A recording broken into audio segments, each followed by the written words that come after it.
আমার নাম মনিরুল ইসলাম কর্নেল।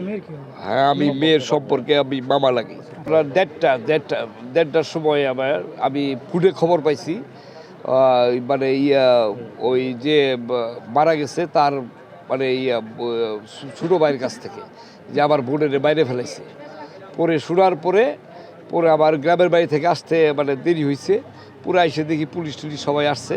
কিন্তু আমি যে অতীত যতটুকু জানি, এই ছেলেটা সুপ্রিম কোর্টে একজন আইনজীবী ছিল, কিন্তু ওই মানে মাদকাসক্ত, মানে এর আগেও পরিবার থেকে ট্রিটমেন্ট করানো হয়েছে, সুস্থ করানোর জন্যে ট্রিটমেন্ট করানো হয়েছে। পর্যায়ক্রমে অনেক মানে এই ব্যাপারটা নিয়ে পারিবারিকভাবে আসলে মানে অশান্তি মানে মানে বিরাজের কারণে এইভাবে এইভাবেই করা হয়েছে।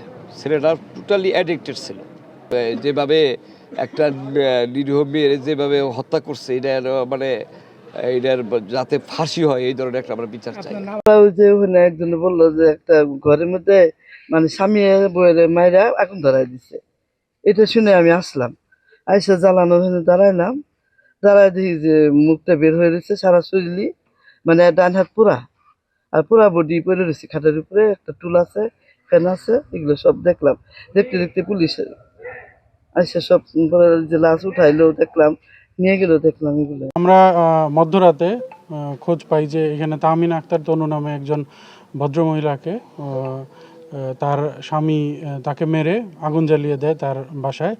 এটা স্থানীয় লোকজন এবং সংবাদ কর্মীদের মাধ্যমে খোঁজ পেয়ে আমরা সদর থানা পুলিশ দ্রুত এখানে এসে তারপরে এবং ফায়ার সার্ভিসের সহায়তায় তার লাশ উদ্ধার করা হয়, তার লাশের সুরতহাল করা হয় এবং যার বিরুদ্ধে এই হত্যার অভিযোগ তাকে আটক করা হয় এবং স্থানীয় জনতার সহযোগিতা এবং সে আমাদের পুলিশ হেফাজতে আছে।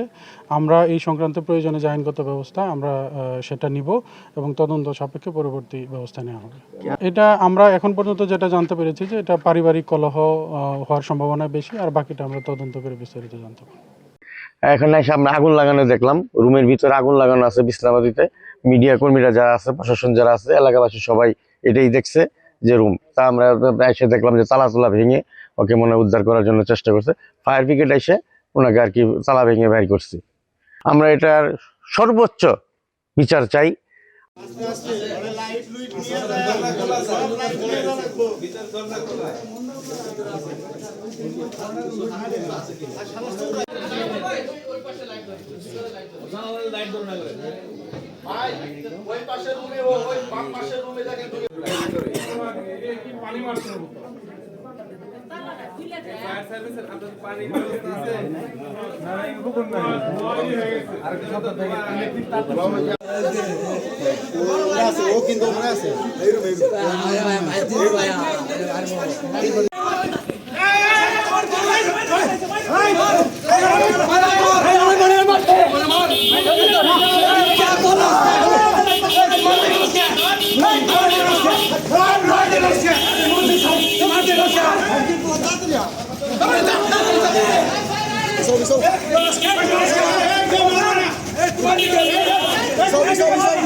Sorry.